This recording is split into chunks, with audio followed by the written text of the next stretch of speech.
And we are back, folks, for another edition of Behind the Uniform, as we take an in-depth look at the stories of the players behind what we actually see on the football field, the basketball court, whatever court or field of play they participate on. And joining us on this edition, this episode, is a young man that seems like, over a year now, a couple of years now. I remember going down to see him down in Louisiana. He was playing Arch Manning's team. And they said Arch Manning was the best player on the field that day, but he wasn't. It was Amorion Walker, who joins us now. Amorion, how you doing? Hey, I'm doing good. All right, so I sort of went all the way back to the beginning, at least as far as I was concerned. Mm-hmm. I'm going to go back before that. But first things first, just how you're doing, kind of a year into your journey at Michigan, now a little over a year into your journey at Michigan. What has the last year been like for you? So far coming up, I say it's all been a journey, and day by day, I feel like I got better day by day, and was able to take what I learned this past year, and kind of roll into that second year with some momentum and some stuff to me. So I feel like I wouldn't change it all. Everything happens for a reason. So the thing that I learned about Ponchatoula is, not knowing, never have been there. I've been in New Orleans a lot. I thought it was like a mini New Orleans, but it wasn't. It was not a mini New Orleans, right? Yeah. Small town, everyone knows everyone. Yeah. That was an exhibition game against Arch, and everyone was in the stands. Yeah. Greeting you. It was different. It was like a big old family. Uh-huh. You came all the way here up north to Michigan. Mm-hmm. I imagine it was a bit of a culture shock. Did you ever get homesick? All the time. Between now and probably like 3 months ago, I used to get homesick all the time. It's nothing like back at home. Different cultural people. It's cold all the time. Food's different. It's just basically the total opposite of everything I know.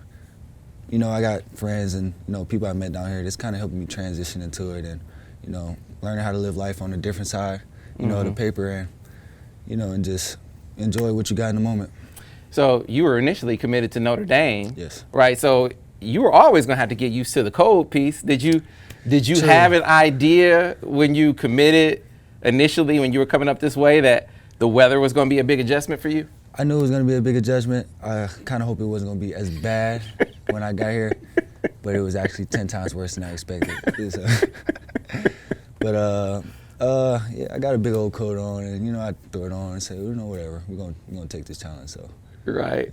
All right. So let's rewind the tape, because by the time I met you, Michigan was already on you. You had emerged, at least in the eyes of college coaches, as a big-time prospect. Mm-hmm. But you were still flying under the radar as far as the ratings are concerned. It wasn't until the summer before your senior year that you really became this big-time prospect. Now, everyone knows Jacoby Matthews. He's a 5-star safety on your team. Mm-hmm. He was the guy I knew about. He was the guy that Michigan was really pursuing very hard at the time. Mm-hmm.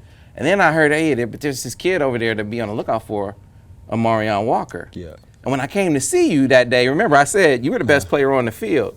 So I couldn't quite understand why you were under the radar. Take me back to that time. Why do you think you were kind of flying under the radar, even up to the summer between your senior season to college coaches?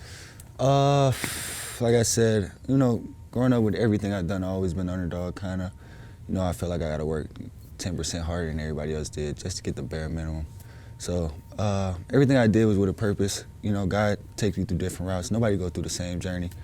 So I felt like the reason I was an underdog, maybe because I didn't get out as much as I was supposed to do. Take it back to my junior season, I didn't play at all. I ended up getting hurt. Yeah. And that kind of paid a dividend in my recruiting and my career, because it's pretty much the most vital year of your high school, career. But I ended up making a good bounce back on my senior year. Got out to a few places, went to a few camps, snagged Alabama from the camp. Right.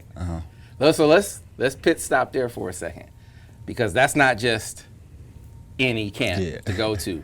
And now I felt like that was the moment that you kind of exploded, even more so than Notre Dame, right? True. Yeah. It was going to that Bama camp, having Nick Saban say, "I'm gonna offer this kid, and I'm gonna offer him as a DB." So take me back through that whole experience. So I ended up going when my parents couldn't make the trip. They had work, so I ended up going with my high school coach, Coach Hank. We made the trip down there. Pretty much started everything. I saw Nick Saban earlier at camp. Kind of introduced myself and told him like, yeah, this gonna be it today. So. Wait a minute. Now, you said that to Nick, or you were saying that to yourself? Like to myself, Okay. like, yeah, it's gonna be it today. So I saw him, went through the camp, did some good things. Started off by running a 40.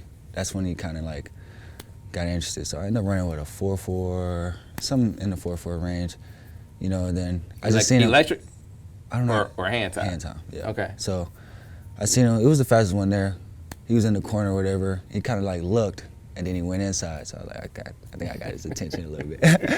So I ended up going through that. I went there. I'm like, I'm going to play DB today because I feel like that's because he had some interest in me, but it was at the DB position before I got hurt my junior year. I'm going to play DB today. So going through the drills, doing good or whatever. I'm just feeling good the whole time. He ends up snagging me one-on-one for the rest of the camp. So we go one-on-one. He's teaching me, different tricks before the one-on-one start. So we just kind of build that relationship right there. Him knowing like, yeah, this might be a kid I can coach. So going through that, finished the camp off pretty good. Ended up coming to his office in the end, and then I got the offer. So ultimate great day. Like I said, it did jumpstart a lot of things for me as far as recruiting wise. More schools, more coaches. So that I can't say that was a big jumpstart in that. There's no question. Mm-hmm. Nick Saban, a defensive guy, number one. Yep. A DB coach by trade. Mm-hmm. You think about all the big time. He's had a lot of big time players, but DBs especially. And here he is, handpicking you to say, I like this guy on defense. So still, though, it felt like most of your recruiting traction was at receiver. But then I remember Michigan kind of talking to you about playing defense too. So how did that conversation during recruiting go? Because it was Coach Klink that kind of moved first, right? Yep. So I ended up getting a call. Pretty much a text. It's like, hey, I'm Coach Klink. Give me a call when you got to. So I'm already thinking like, okay, I've been wanting this one for a while. So I ended up talking to him. It was him. It was a few more other coaches. I had talked Harbaugh while I was on the phone. It might have been Bill on there too, but Klink was the one that physically offered me. So he was like, yeah, we're offering you a scholarship to the University of Michigan. I'm the DB's coach. I would love you to play DB, but you can come here and play whatever you want. So that's pretty much how he told me. And then from there, it was just talking to them on a daily basis. Him and Coach Harbaugh mixed with Coach Bill. And the rest is history, I guess. Coach Bell is your plug. Yep. Because he goes back with Coach Tierney, right? Yeah. Obviously, he makes the transition to receivers coach. Yep. And so he wants you to come in and play receiver. And you got a decision to make. Yeah. You got a decision to make first about whether you flip to Michigan. Right. And so how did you come to that decision that Michigan is where you wanted to be? Well, after I got the offer, Bill was down here, quite frankly. So, because he's from there. So I kind of built that relationship with him. Kind of having like that second dad, up here. Because one thing I thought about Notre Dame was like, I don't really got nobody out there. So I kind of built that relationship with him and Coach Klink. They got real cool with my family. Coach Harbaugh is Coach Harbaugh. He's always been a family, community guy, and just true. So kind of felt like what I wanted and what I needed was here. So I ended up making the transition. You make the decision to come to Michigan. Yep.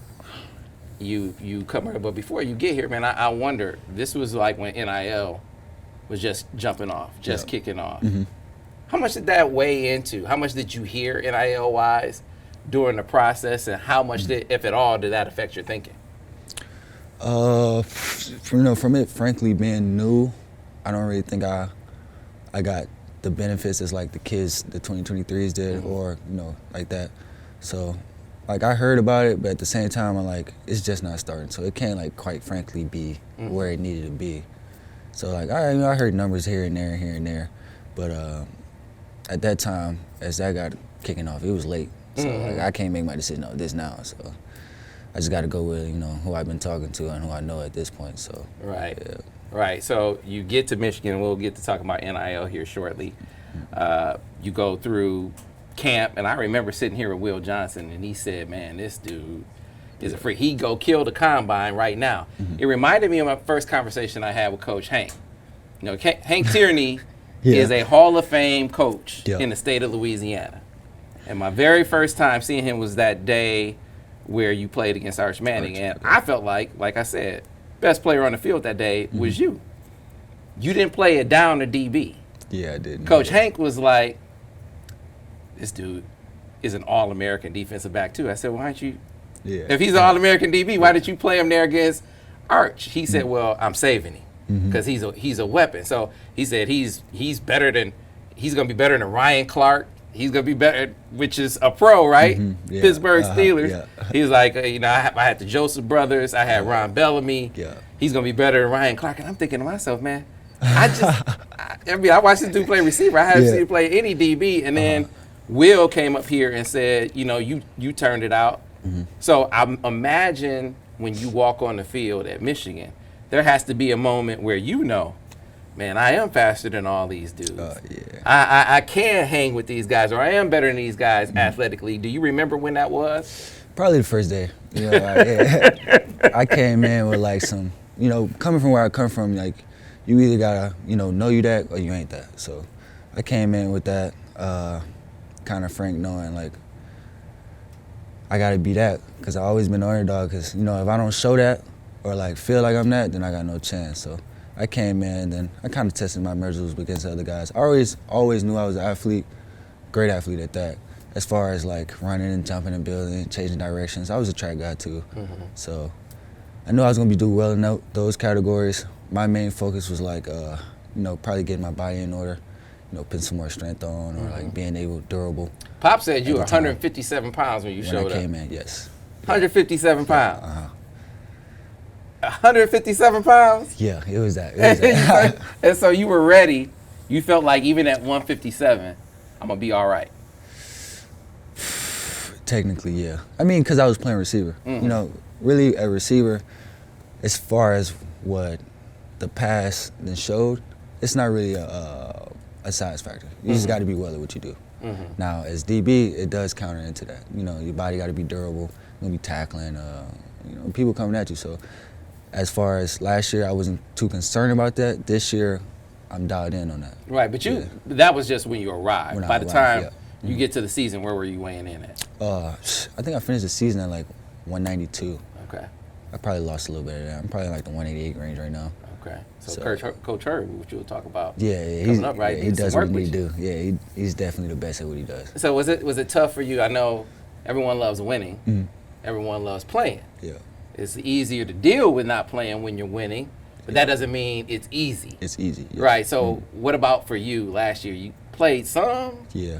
Obviously not as much as you wanted. How much did that affect you last year? Okay. Well, like you said, it's always easier to be there when it's going good, it's winning. And you can't really tell the coaches, okay, or make a big problem about it because we're winning. You know, you can't say what they're doing is wrong because at the end of the day, we're winning. Obviously, you're going to feel like you should be the one playing or the one in that position to, you know, be winning games. But, you know, I took it with a grain of salt. I know Coach Harbaugh, he has a saying, get better, not bitter. So I kind of really took that into emphasis of, you know, trying not to be salty or, like, just running out of here. Or because I already knew what I can do. And I knew, like, once I got myself mentally and, you know, physically to that point to where I was ready to, like, put it out on display for everybody, like, watch out. Once I got to that point, like, I feel like now, like, it's only a matter of time to, you know, everybody know who I am. So. And so the word they kept hearing, man, he's running by everybody in practice. Yeah. Right, was that legit? Yeah, that's legit. Yeah. I'm talking about last year, not last year. Yeah. Running by everybody in practice. I was always a roller for sure. Yeah. I mean, they used to use me as a deep guy. A lot of deep balls, a lot of deep posts. Get behind the defense easy. So what were your teammates saying to you, number one, about how you were doing in practice? And then while you were not playing, anyone kind of take you under their wing, counsel you a bit as you were going through the process last year? Yeah, I said a good amount. You know, I had, you know, Ronnie in my arsenal last year. Kind of showed me how you should take the approach of, being a dominant receiver. I also had some guys on defense telling me, like, yeah, you should be playing defense while you're not playing right now. So, but, having those guys, it kind of helped me out. Oh, it really did help me out. And they taught me the tools that, some of the tools I'm using right now and, just how to approach the game. So at what point do they approach you last year about playing some defense too? When did they first introduce that? Was that back in the spring, or did it happen in the fall or during the season? When did it happen? So in the spring, my head was like, I was like a chicken with his head cut off. I didn't know where I was going. So they was like, you just play offense, you figure out the receiver stuff, and, we'll go from there. As I get that down, I think I got that down right about maybe the middle of camp. I'm starting like, okay, I got everything down.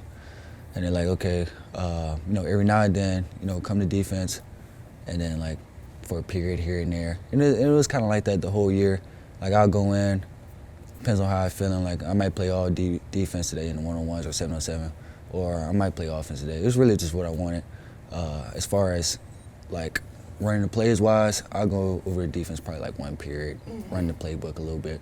So they wasn't like too confident in pitting me in because I only knew certain coverages. Right. Yeah, so they'll only pit me in to like, okay, you go here and you lock him down, and that's it. But I'd say it's when they started pitting me in like a good amount, say around the middle of the year, and then towards the end of the year, it was just a toss-up because I had learned, a good amount of the defense and then all of the offense. So it was really a toss-up of what I want to do that next year. And I knew I was going to have to make the decision soon, but I just didn't want to make it in the moment. Right. So, this is all around the time as you trying to figure out what does the future look like. Correct. You know how it is now at the end of every year, Mm-hmm. Especially when a player is not playing, and I don't care the sport.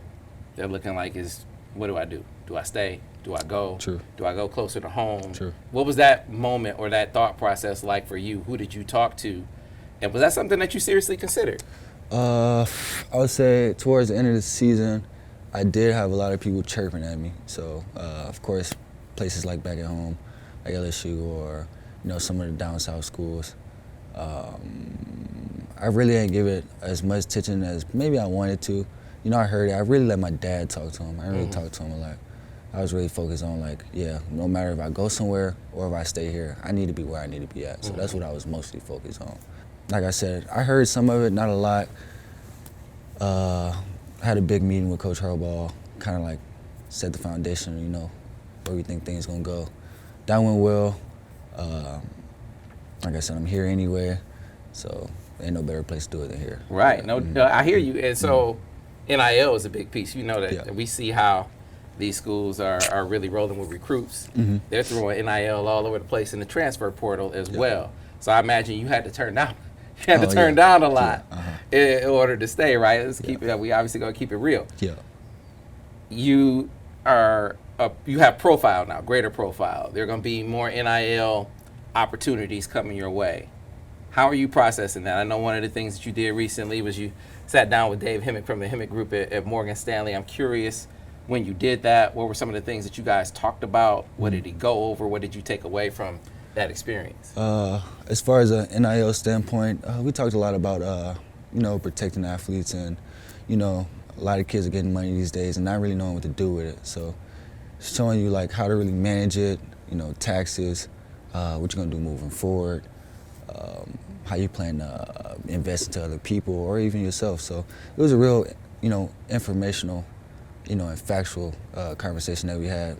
More so not just talking about numbers, but how to really organize it in the right way to where, you just don't spend it all on one thing or go and blow it. And, but it was very helpful. So getting it to the point where you can take what you make now and have it work for you, so you have it in the future.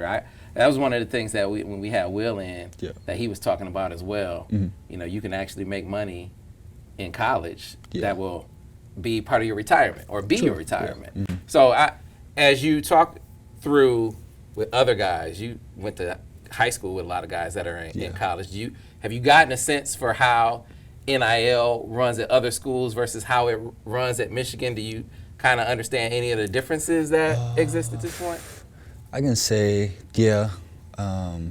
as far as Michigan-wise, it's like, okay, you got to be somewhere here and you got to be productive. as far as, or just someone, you know, that really contributes to making the team better or getting wins, or just a guy like a Michigan guy. As far as other schools, it's like, okay, they'll throw you something and you just got here, or they'll throw you some money and just because they think you're good or you haven't really showed that you're good. It is a difference, and the way they run it here is kind of more of like a, I would say,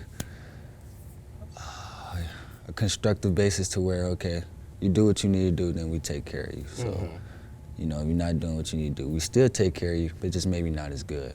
So do you guys talk about that in the locker room? I mean, do you talk about it with your teammates? Like how do the NIL conversations go, if they go at all?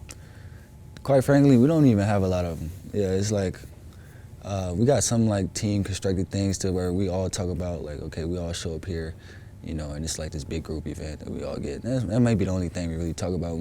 Not too many people talk about individual deals as far as like, I don't know if they just don't want their business out there or it just don't really mean nothing to them. So, but no, not a lot. Have you seen it emerge? If you don't talk about it, I imagine the answer is no, but I'm going to ask it anyway, because some of these other places like A&M, where Jacoby's at, I mean, Correct. we were hearing up here in Michigan about how, man, NIL is going to all the guys coming in as opposed to the guys on the team that were already on the team, and it's causing some friction and some problems. Did you hear that kind of talk, and did you ever see NIL become an issue, or was it noticeable how much of a non-issue that it was here? Like I said, it's never been an issue for me. Maybe an issue for other players. Quite frankly, of just knowing what you could be getting or what you want to be getting. It wasn't really an issue for me. I would say maybe as far as like us losing recruits that we need to, maybe that can be an issue for the program, just because how things are going right now. So as far as the future, but so you think in the recruiting process, it's like we feel like it's influencing a lot of decisions. Do you feel as a player and talking to other players and knowing other players, do you feel like it's influencing some or a lot like we all think it is? As far as like the players I done hosted, and I had situations to like, okay, you know, how you feeling about us?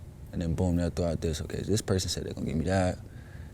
This person gonna give me that. So I'm like, oh, I mean, then I get to, I don't know what to tell them, but like, you're gonna get developed the way you're gonna want to get developed and go to the league. I mean, which should be the number one thing anyway, but as far as when that conversation goes, I just try to sell us with other things. Even though I tell them like, yeah, you're gonna get here. If you're gonna be the player you're gonna be, then you're gonna get taken care of regardless. So I try to throw that in. And then they got some players that be like, you know, nobody offered me anything, but you know, Michigan really believed in me, so you know, I'm gonna go here anyway. So got you. All right, so let's get back to you, back to Amorion Walker. So I talked about your initial recruitment. First, it was you were committed to Notre Dame. Then it was like recruiting picked back up. You know, everyone in the South, Bama, LSU, all of them, and then Michigan, and you choose Michigan.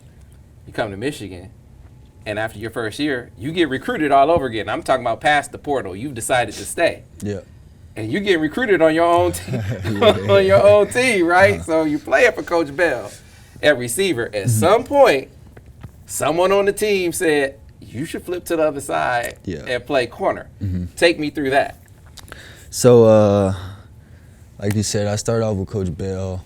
You know, even from, you know, the past year, like it was almost split down the middle. So we got offense guys telling me like, yeah, you can win the Blitton Coffin Award. Like even JJ, he told me like, yeah, I believe you can be the best receiver in college football if you just stick with me.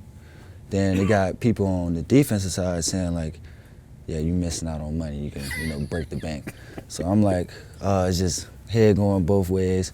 Me and my pops talk about it a lot. And then I think towards last year, my dad really wanted me to be a receiver. It was kind of like, because he knew it was like kind of my first true love type thing. Then even though DB was the first position I've ever played in football. So, but it was kind of a true love thing. We got towards the end of the season, and then this conversation kind of get brought up a little bit more, and kind of start like, okay, we're gonna give DB a real shot, or at least think about it. And then as that goes, we're still trying to make a decision, whatever. I have conversations with both coaches. Both of them say I can, thrive in either position. Then I end up like, I'm gonna talk to Coach Harbaugh. So I make a meeting with him, and he kind of like lays it down that I can either, mainly go offense and, be All-American, or he thinks I can go on defense and also be an All-American, or he thinks I can play both. But he said, as the condition of playing both, he would want me to primary on defense, and then like, have special plays to where like, okay, when they pick me in, then I know what I'm doing like there. So I kind of thought it over, and obviously I decided to take the defensive route. How tough was it for you to leave Coach Bell? It was really tough. Yeah, he gave me some stuff about it too. I felt bad. Yeah, I felt bad for like a whole like good week and a half. Constantly like I walk past him in the facility like But it kind of wore him back up. It's kind of like a little competition. I tell him I'm gonna lock his receivers up today, and then he kind of tells me like how they gonna go on top of my head. So we made it kind of fun so far. But yeah. So it feels like look. You're a unique blend of size, speed, quickness at receiver too, right? But there are a lot of 6'4" receivers. Yeah. A lot of them, right? Maybe you can't move like you or jump like you, all of them, but a lot of 6'4" guys. Yeah. You could probably count on one hand the number of 6'4" corners. True. Yeah. So the money part of it, I'm talking about the long money, not right now. The NFL money part of it, where you see guys like Jalen Ramsey, who could have been a receiver. He's a corner. You look this past season, the guy I compare you to is Tariq Woolen. Yeah. He goes to UTSA as a receiver, and he's a 6'4", 170-pound guy, can run like the wind. Yeah, you can. But he makes the transition his redshirt sophomore year, and then last year he's drafted in the NFL in the 5th round. Yeah, right. But years. But he goes and he is like the defense, player of the year. Yeah, all rookie. He goes crazy. Yeah, at 6'4", 210 pounds, ran at 4.2, 740.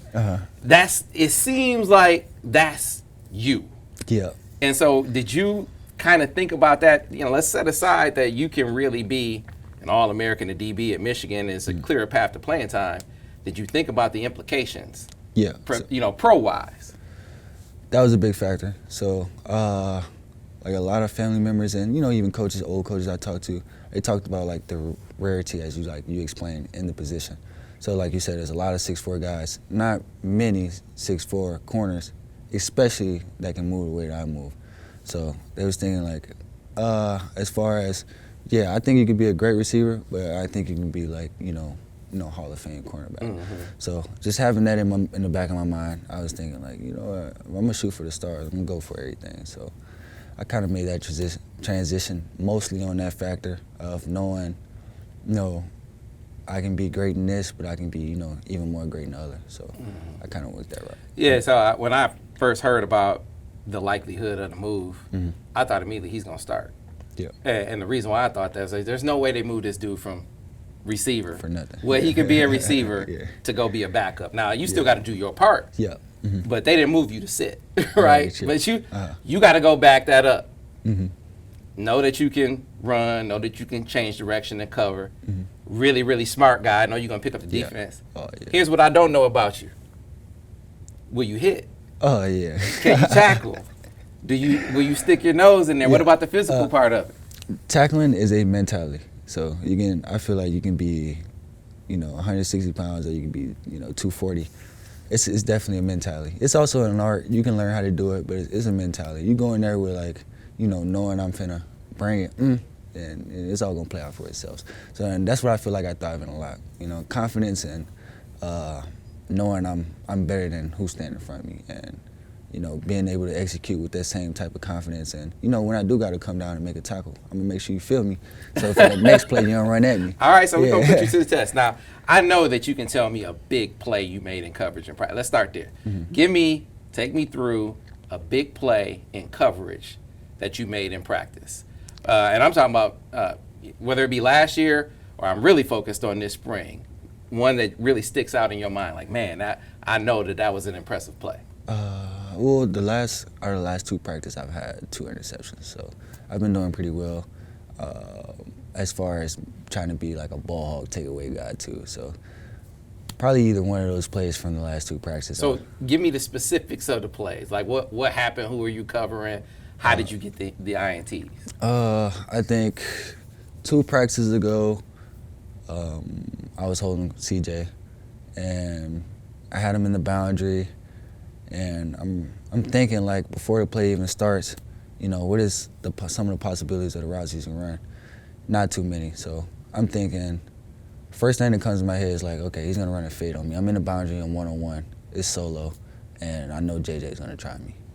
So as that play heads off, I'm playing outside leverage. He gives me something to the inside. I'm knowing he comes back out, because if he was going to go to the inside, he was just going to dive straight inside. So I kind of sit on it. He ends up coming back out. I play the route and then kind of like just get on top and turn around, and the ball's right there. So it almost hit me in the helmet. So yeah.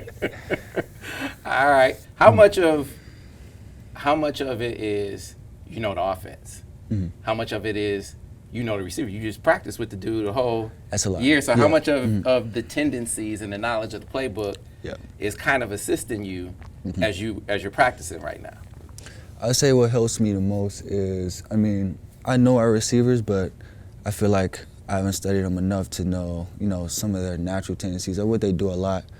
I kind of like bank more on what possibility of what they could be running in that type of moment, or at certain points of the field, or just like trying to just take away things to where, okay, I know he's not running that, so I'm gonna play this way. So if he does come out here, okay, that's great that I already got myself in a good position, but if you do, I'm able to, get back to that too. So I try to bank that more of like eliminating and down to like a small list to be able to guess what he's doing, kind of. That was the question that I had about Mikey when Mikey had a transition, because I got to give Clink a whole lot of credit, because I remember talking to Clink. Great coach. Yeah, I remember talking to Clink last spring, right? And quiet as kept. I think Clink was trying to get you last spring, right? He was, yeah. But he got Mikey. Yep. And Mikey killed it in did. practice. He was, yep. And so coming out of practice, players like yourself, to all the coaches, like, man, this dude is gonna be. We aren't gonna fall off at nickel. I'm like, come on, man, you coming off of Dax. I don't want to hear it, right? Yeah. But he gets in the season, and he's really that guy. Yeah, he's really a standout player. My question wasn't about IQ or that he's a playmaker, because he was making plays on offense. Yeah. I just wonder how much of what he's doing is because he knows the scheme. He knows the plays. He knows the receivers. Clearly that wasn't it, because he went out and did it against all the other teams too. It's almost everything. He's a bookworm. He definitely knows the playbook inside out. Like I said, knowing those tendencies of what they may be running helps him out a lot. Also has a mentality too, so like he's bringing it as well. You gotta have it on defense. But I say that is a big reason why he did so well last year, of just coming from the offense side. Have you picked his brain? Is that a guy who you link? Because he made the transition successfully. Yeah. Do you talk to him? All the time. I say between Mikey and Will, when I fully, grasp everything about a DB, as far as like, learning from them too, it's gonna be bad. So yeah. So as far as like, if I can just keep leaking in from them and, just able to take everything openly, and getting them tips from Mikey, and how he plays and how Will plays, and creating my own tips, finding out what works best for me. Yeah, it's gonna be scary. Okay. Yeah. All right. So you gave me a big play you made in coverage. Are you guys in pads, right? Yeah. You made a tackle yet? Yeah. So I haven't made a now boom tackle. I don't want to just you brought somebody down. Yeah. Give me somebody who you hit. And you understand this is on camera, so they're gonna know you said it. Yeah. Give me someone you hit. I haven't boomed anybody yet. Okay. Nothing crazy like that. Yeah, but I'm looking forward to that, getting opportunities. But as far as like tackling, when I get to them, it's mostly like I'm here, and then it's a pile, or I get there. I haven't really had like a one-on-one situation yet to be able to do that, I don't think. But when I do get that situation. Well, I will say this, I'm messing with you a little bit, because I know that you have that mentality, because I remember the first game of yours that I came to, I think I came to like 3. In that exhibition, man, it was because you had run by a couple DBs, and then you caught a pass in practice, and the dude I mean, it was a personal foul. Oh yeah. It was as soon as I turned around, yeah, I remember that one. Yeah, it was a personal foul, man. It was definitely it would have been targeted if it was college, right? And you got right up. Yeah. And I was like, man, there's no way he's gonna stay. The hit was that hard. Yeah. And I was like, there's no way he's gonna stay in this game. Yeah. And if you can stay in the game through that, I was like, okay, this dude is tough. Yeah. So you remember it though. I definitely remember that. Yeah. I had ran like it might have been a whole shot. Yeah, I think I had like a whole shot fade. They threw the whole shot, and then as soon as I caught it, it was like, boom. Yeah, I definitely remember that one. I'm low-key still kind of like, why you hit me this to this day? Yeah. And it was an exhibition too, right? Yeah, like, what you doing, and man? It was, Like, what we doing? But I think they were in their feelings a little bit because, like I said, Arch came out and threw a bomb, and then from that point on, he didn't do anything in that game. So, they might have been in their feelings a little bit. All right, so we just watched DJ Turner run a 4.26 Yep. in the combine. Mm-hmm. We sat here, and Will Johnson, this is a year ago. This is when you were still 157. And he said, this dude will go kill the combine right now. He'll be the best athlete in the combine right now. So if you were that last year, that means with a year of Coach Hurd, what we just saw DJ do, Amorion can do. Mari can do that. I mean, if you in a foot race with DJ Turner, I'm going after that. How's that working out? I'm going after that. Did you ever race DJ while he was here? I think me and DJ ran a few times. DJ was probably the fastest person on the team last year. I'd probably give myself 2 from last year. But it's like I said, I was only a freshman then. So like I'm knowing like, yeah, if I'm running with the best, and he just ran 4.2. So I'm like, if I'm running with the best, then yeah, by the time I do leave, it's gonna be right. So, but as far as like you say combine, as what me and Herb are working towards, I'm definitely trying to be like at least top 10 all the time in everything I compete in. So like I said, I ran the 6.1 in the 3 cone the other day. I'm trying to be the best in that when I go. As far as 40, I definitely want to be 4.2. Broad jump, it's gonna be over 40, and probably like the 44. Well, I jumped 43 last year.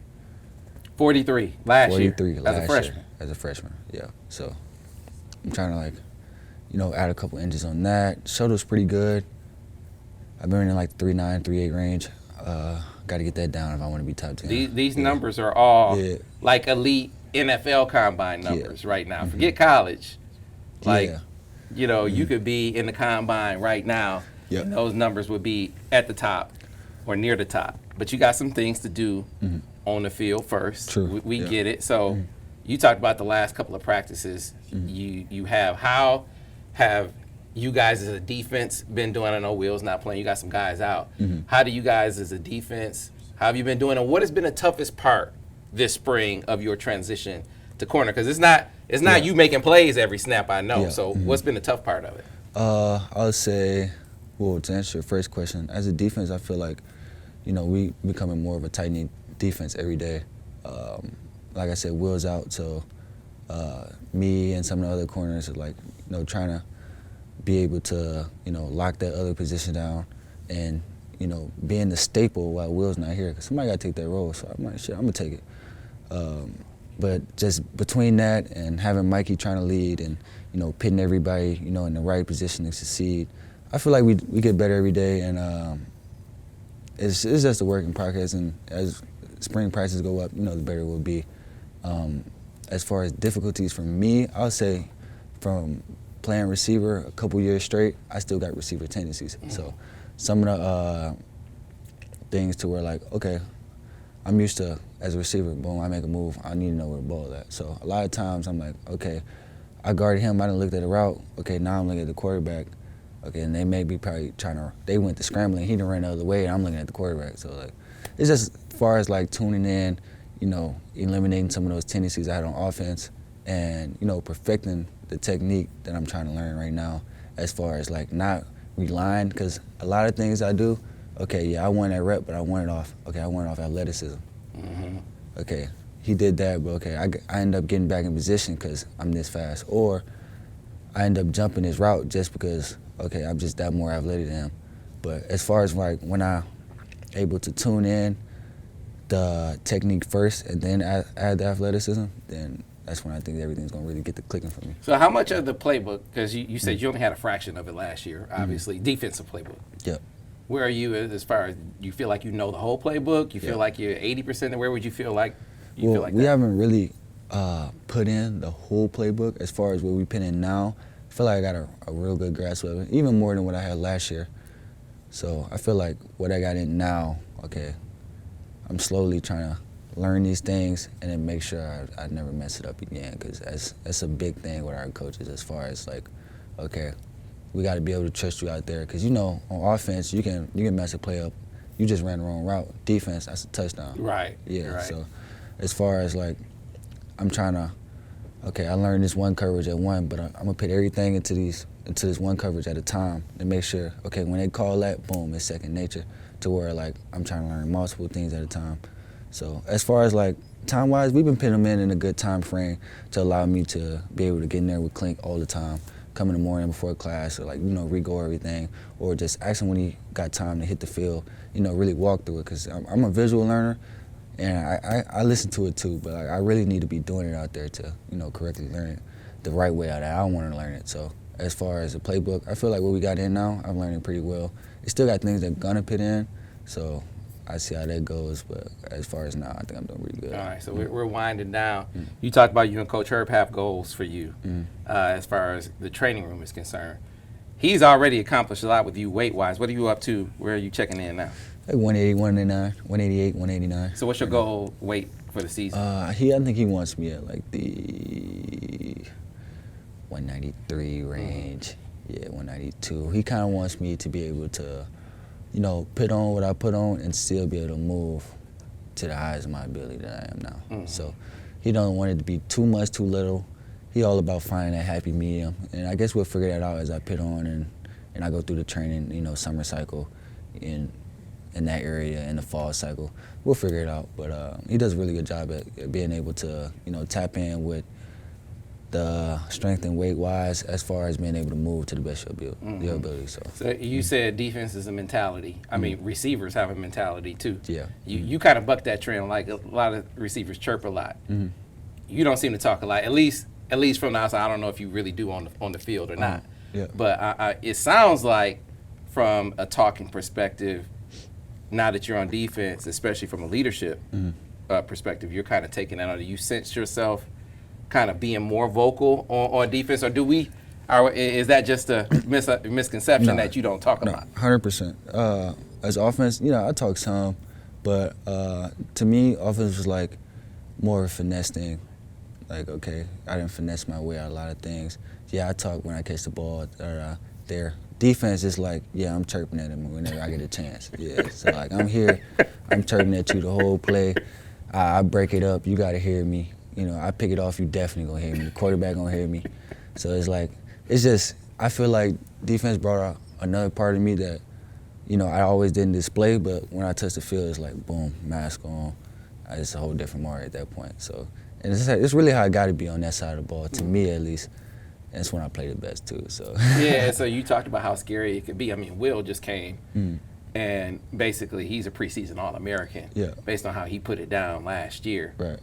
I'm curious what you took from him, because what I noticed about him, he studies tape like a veteran. I mean, did you notice that as a player, and are there any of the things that he did to make himself successful that you've adopted?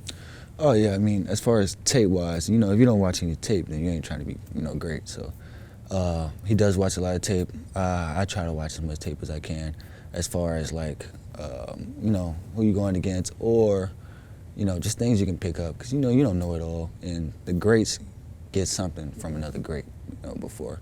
Like at one point, Michael Jordan didn't make all his moves. He got it from somebody. So I feel like watching tape is a great asset that you can use. Everybody should do it all the time, as much as you can. It's only another tool that can make you better. All right, so be the scout for me in practice. You gave us an idea how you looking. Who do you look at in practice so far? And don't say everybody. Don't say everyone's looking good. I know everyone is having a good spring, right? Yeah. But who do you look at and you say, man, because that's what they were saying about you. Like, this dude, Amorion, he different. Yeah. Who do you look at and say, man, that dude, he really showing something this spring? I'd probably say Mikey. Just okay, like, yeah, he's really that leader that everybody think he is. He's here every time I need him. Yeah, I call him, what do you think about this, da-da-da. You know, he's on there with the spot with it. So I feel like it's really Mike. He really took on that leadership role of, you know, being who he's supposed to be, and also, like, not just being the guy that say, do this, do this, do this, and he not doing it. So he's kind of backing up with doing it, showing it how it needs to be done, you know, displaying it for, you know, even the young guys, and having them, you know, get on his wing if you need to. You know, just being that guy you can come to, open, friendly, performs well. Just great guy. What about on offense? Receivers look pretty all good. I'd say CJ's coming back on a great year. He's going to do very well. Tyler and Darius is going to be really good. They're going to do really well. How JJ look? Good as always. So, yeah, he's out there throwing the ball around. And like I said, my hardest play is when, you know, JJ's in. So I got to really be on my stuff. He's fitting it in tight holes. I can't let the receiver get nothing, or he's just going to squeeze it in there. So as far as, yeah, he's clicking on all cylinders. So let's close this out talking about your support system, right? You know, part of you staying here is the people at home. You make that decision, but I'm sure your family is like, that's where you need to be, Mari. So what about that part of, you know, your success, the support you get from your family? Shout them out a bit. Oh, yeah. Between my parents and my little sisters, my uncle, my auntie, and, you know, just that tight-knit group, you know, I get calls and texts from them on the daily, you know, letting me know that, you know, just be the best version of you today. Always push me to be greater than what I'm supposed to do. Well, always push me to be greater to what I'm supposed to be. You know, making sure I'm doing what's right. Not only being, you know, a great football player, being a great student, great friends to my friends, just being that person that people want to come around, being bright, vibrant, trying to help people out when I can. Just being a great young man rather than just being a great football player. And it really helps me out. It kind of takes like the weight off my back of just like, okay, football. You know, this is you. Nah, you more than that. So they really let me know that, you know, on an everyday basis, and I really truly thank them a lot. Thanks, Mom and Dad. So, right. Yeah. Well, so I got to ask a question about Rob Walker. Now, Rob said he really can cook. Is that true? The best. He's the best. All right, so now a specific dish that I've asked him about is Cajun clam chowder. Okay. Like, I'm not a clam chowder guy. Yeah. But I love Cajun clam chowder. And yeah. he said he can make a mean Cajun clam chowder. So I want to know, is that legit? Yeah, it's legit. I mean, everything he puts together, like, you can tell, like, he truly, you know, puts, you know, soul into the food. Or like, yeah, he just don't make it. He kind of make it with a purpose. He want everybody to be like, yeah, this was very, very good. So between, you know, him and my grandma and my mom, they make a surplus amount of dishes to where, you know, my grandma, she has the gumbo and the crawfish. Okay. So when's your birthday, man? My birthday? When's your birthday? It's October 7th. October 7th. Yeah. So they probably come up for your birthday maybe, right? Yeah. So how about, you know, Actually, a little spread for your birthday? To be honest, yeah, we're low-key getting that together. Okay. As far as like I'm looking for the invite. The beginning of the year, when it's kind of like warm, they're trying to throw like some crawfish balls. Okay. With a little tent. Never been to one of those. I'm expecting my invite to that too. Yeah. Yeah, we're trying to set that up, but they definitely want to be, you know, the Cajun stop shop this year. So I'm pretty excited about that. Hopefully they got something after the games. Yeah, for that'll me make still. you real popular with your teammates too. Yeah. So, well, Amorion, hey man, it's been a joy and a pleasure to watch your journey and to realize we just at the beginning. Yeah. Like what it is not even what it's going to be. And that is very, very exciting. So good luck to you this season, and thanks for dropping by. Thank you.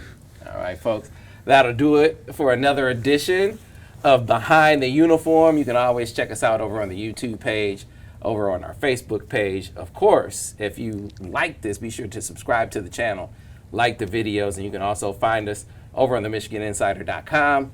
Of course, $1 gets you in your first month.